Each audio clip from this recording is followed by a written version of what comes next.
So I'm gonna tell you something right now, and I need you to really listen. If you ever get offered a job that sounds too good to be true, like ridiculously too good to be true, run, don't walk. Run, I learned this the hard way. And I'm still not sure I made it out completely unscathed. It was last October. I was 23, freshly graduated, broke as hell, and desperately looking for any kind of work. I was scrolling through one of those freelance job boards when I saw it. A listing that said, house sitter needed for 10 days, private residence in wooded area, $3,000 for the duration, must be comfortable with solitude and follow all instructions precisely. $3,000 for just staying in someone's house. I thought it was some kind of scam at first, but the listing had a real name, a real address, and a phone number. I called. A woman answered. She sounded, I don't know, tired maybe, or careful. She explained that she and her husband were going overseas for a family emergency and needed someone to watch their property. She asked me a few basic questions. Was I reliable?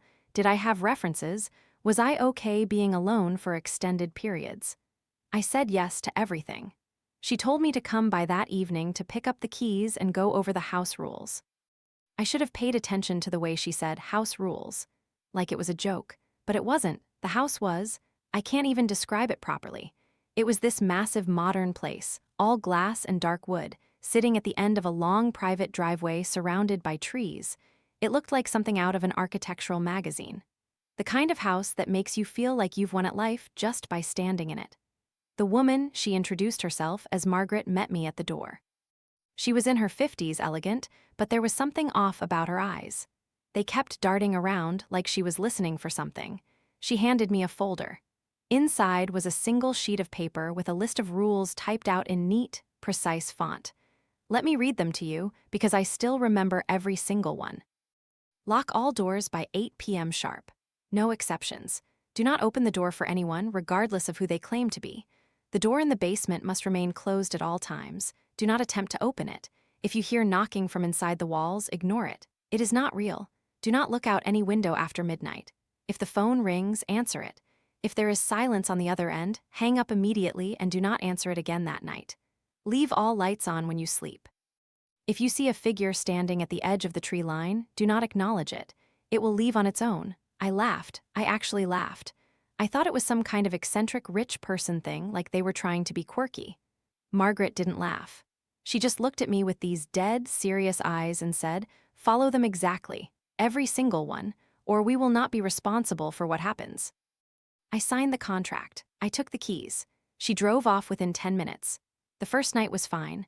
I watched movies, ate the food they'd left in the fridge, felt like I was living in a dream. I went to bed around 11, left the hallway light on like the rules said, and fell asleep easily. I woke up at 2:47 a.m. I know the exact time because I looked at my phone. There was knocking. Not at the door, not at a window, knocking. From inside the walls, it was rhythmic. 3 slow knocks, then a pause, then 3 more. It was coming from the wall right beside my head. I lay there, frozen, trying to convince myself it was pipes. Old houses make noises. Pipes expand and contract. That's all it was. The knocking stopped after about 5 minutes. I fell back asleep. The next day, I found something strange. In the kitchen, on the counter, there was a note. Handwritten. The handwriting wasn't Margaret's, it was jagged, rushed, like someone wrote it in a panic. It said, they lied to you. Get out. The basement door is not there to keep you out. It's there to keep something in. And last night, you didn't follow rule number 4. I stared at that note for a long time. I told myself it was a prank. Maybe Margaret's kids were messing with me. I crumpled it up and threw it away. That night, I decided to be careful. I followed every rule. Locked the doors at 8 p.m., left the lights on, didn't look out the windows after midnight. I was being paranoid, but I was being safe. At 3:14 a.m., the phone rang. I almost didn't answer it.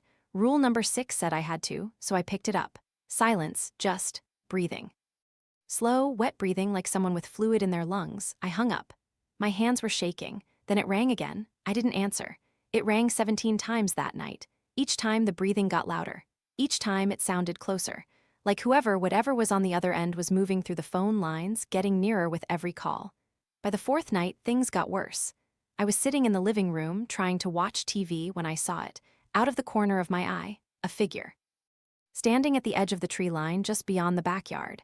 It was tall, too tall, maybe 7 feet, and it was completely still.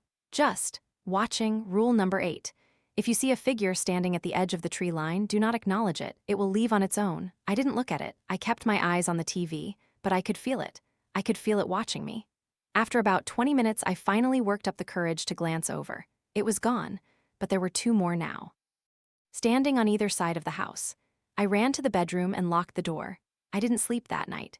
The fifth night I broke, I needed to know. I needed to see what was behind the basement door. I know it was stupid, but I was losing my mind. I hadn't slept properly in days. I was hearing things constantly, whispers, footsteps, that damn knocking. I had to know. I went down to the basement. It was cold, much colder than the rest of the house. The door at the end of the hallway was this heavy steel thing like a vault. It had 3 locks on it, all locked. I stood there for a long time, then I heard it. From the other side of the door, a voice. It was my voice. It was saying my name, over and over. David, David, David, let me out, David. It's cold in here, David, let me out. I backed away, I ran upstairs. I locked myself in the bedroom. That's when I noticed something. The note. The crumpled up note I'd thrown away. It was on my pillow, unfolded, smoothed out. And on the back, in that same jagged handwriting, it said, "You looked at them, now they know your name." I packed my bag in 5 minutes. I grabbed my keys. I ran to the front door, and that's when I heard it. Knocking, not from the walls this time, from the front door, a voice on the other side, Margaret's voice. "David, honey, we're back early. Can you let us in?" I looked through the peephole. It was Margaret, standing on the porch, smiling, but behind her in the dark I could see them. The tall figures, dozens of them, standing in the yard, in the driveway, at the edge of the trees, all of them facing the house. All of them facing me. I didn't open the door. I went to the back. I climbed out a window. I ran through the woods. I didn't stop running until I hit the main road 3 miles away. I called the police. I told them everything. They went to the house. The house was empty. No Margaret, no husband, no furniture. The place had been abandoned for over a year. The real estate company had no record of anyone renting it out, but here's the part that still keeps me up at night. The police found the basement door. It was open. And on the floor, in what looked like dried blood, were words written over and over again. "He let me out, he let me out, he let me out." I never collected my $3,000, and honestly, I'm glad, because sometimes, late at night when my apartment is quiet and I'm lying in bed, I hear knocking from inside my walls, and I know it followed me home.